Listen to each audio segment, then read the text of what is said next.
ونعوذ من المسكين ونعم المسكين. أعوذ بالله من الشيطان الرجيم. وبسم الله الرحمن الرحيم.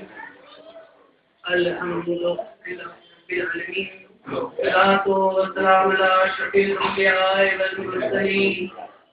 خاتم النبيين سيدنا ونبينا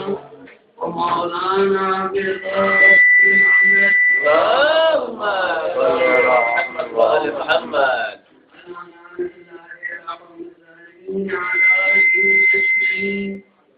أما بعد فقد قال الله تبارك وتعالى في كتابه المجيد وقول الحق. بسم الله الرحمن الرحيم. ولا تحسبن الذين قتلوا في سبيل الله أمواتا بل أحياء عند ربهم يرزقون. اللهم صل على محمد وآل محمد. یہ آیت جو میں نے ابھی آپ کے سامنے اس کا ذکر کیا ہے یہ سورہ آل عمران 169 نمبر 169 نمبر کی آیت ہے،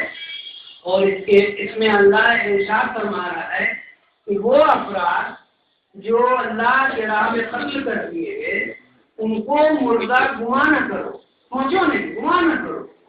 وہ زندہ ہیں اور اللہ کی طرف سے رزق۔ یہ تو یہ اس میں جو لفظ رزق ہے اس میں تھوڑی دیر اس کے اوپر بات کریں گے کہ انشاءاللہ آپ کو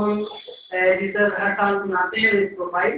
تو جناب جابر کے بارے میں آگے بات ہوگی۔ ایک سوال پڑھ رہے ہیں تو رزق جو ہے اردو میں بہت وسیع سبجیکٹ ہے اور ہر چیز رزق میں آ جاتی ہے، چاہے کھانا ہو، رہن ہو، زندگی ہو،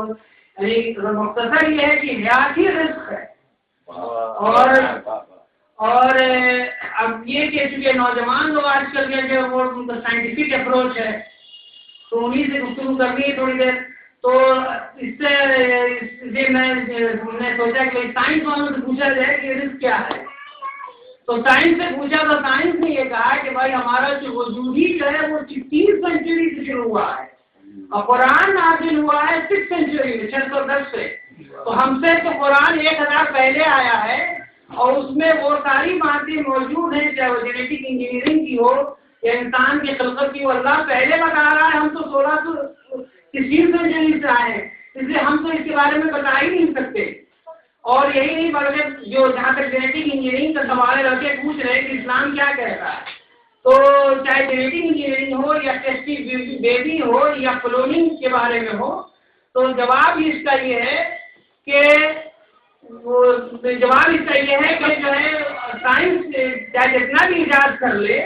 لیکن سائنس جب بھی کرتی ہے کوئی ریسرچ اس کے پیچھے اس کا سبسٹینس ہوگا، جب تک سبسٹینس موجود نہیں ہوگا، میٹر نہیں ہوگا، سائنس کیا انوینشن ہے ہی نہیں۔ اور اللہ اعلان کر رہا ہے سورہ یاسین میں آخری آیتوں میں کہ اس سے پہلے کہ میں آپ کو مفہوم بتاؤں، میں اس تفسیر میں جو واقعہ ہے وہ بیان کر دیتا ہوں کہ ایک انسان رسول کریم کے پاس آیا، اس کے پاس ایک 200-400 سال پرانی ایک ہڈی کی ٹکڑی تھی، ہڈی کی اس نے ہتھیلی پر رکھا اور دوسرے ہاتھ سے اس کو رگڑا، جب پاؤڈر ہو گیا تو اس نے پھونک دیا اور کہا کہ یا رسول اللہ یہ بتائیے کہ اس کا کیا ہوگا، تو فوراً جبریل آ گئے، آیت نازل ہو گئی اور اللہ نے ارشاد فرمایا ہے آخری آیتوں میں کہ اے رسول ان سے کہہ دیجئے کہ اللہ وہ ہے کہ جو نہیں سے ہاں میں تبدیل کر دیتا ہے، اور یہی نہیں بلکہ جو آخری آیت ہے اس میں اللہ نے کہا ہے کہ اللہ کن فیکون کا مالک ہے، وہ ارادہ کرتا ہے اور چیز ہو جاتی ہے۔ یہی فرق ہے سائنس میں اور اللہ کے قدرت میں۔ اللہ تو ان اللہ کل شیء قدیر ہے، ہر شے پہ قدرت رکھتا ہے۔ سائنس کیا ہے؟ نہ تو ہمارا جو مذہب ہے روایت کا بتایا ہوا اسلام ہے، نہ تو ہم سائنس کے محتاج ہے اور نہ اس سے متاثر ہونے والے ہیں، سمجھ میں آ جانا چاہیے۔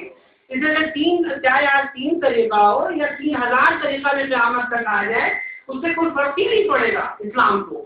تو یہ بات ہے۔ اور اب جہاں تک اس کے رزق کی بات ہے تو اس کے لیے تو ہمیں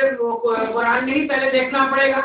کہ کیا قرآن کیا کہہ رہا۔ تو قرآن نے سورہ بقرہ میں 154 نمبر کی آیت میں ارشاد فرمایا اللہ نے، جو کہ اسی آیت سے ملتی جلتی ہے جو میں نے بھی آپ کے سامنے پڑھی تھی،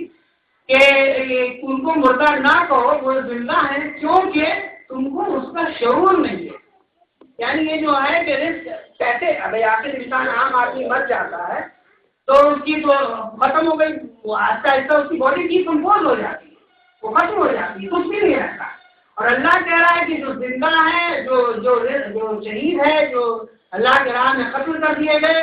وہ زندہ ہیں اور وہ رزق پاتے ہیں. تو اس کا مطلب ہے کہ ان کی کچھ ڈفرینس ہے، ان کی رہتی ہے، اور ان کا باڈی ہوتی رہتی ہے، ان کو ڈیکمپوز نہیں ہوتی ہے. اور یہی بات میں نے جو آیت جو اس کو چنا ہے وہ اسی لیے کیونکہ، اور جو میں نے بتایا کہ جناب جابر کا واقعہ سنائیں گے، تو جب جناب جابر ان شہیدوں میں سے ایک ہیں کہ جن کے